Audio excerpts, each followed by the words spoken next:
पंछी बनादा हमके विधाता, जाने कहाँ हम जाएब।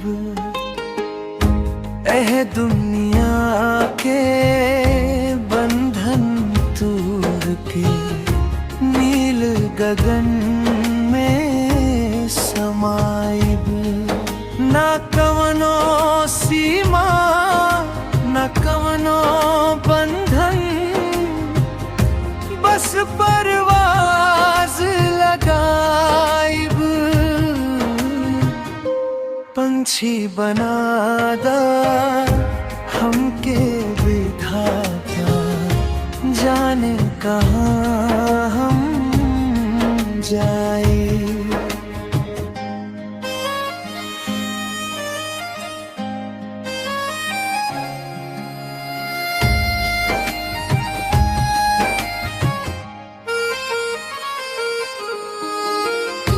काहे बांधल बाई काया, काहे देहल ई पिंजरा।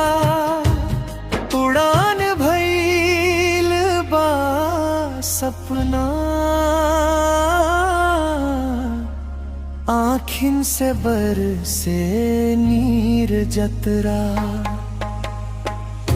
मन के उमंग अब रार करत बा, जियरा भइल बा बेहाल। ई धरती के डोरी काट दा, अब ता छोड़ दाई जा। उड़त उड़त हम बादर छू के अपना के पहचानब।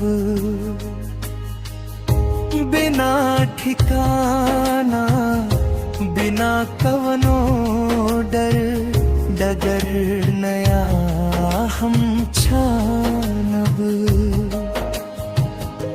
रूह तड़पत आजादी खातिर पहर मजबूर बा।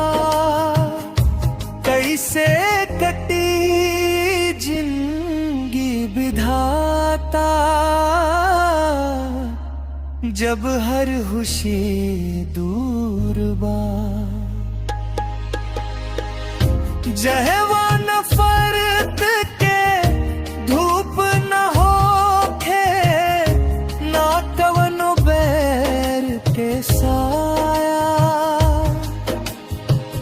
मसूदन यादव तज के चले ले, ई सब मोह और माया।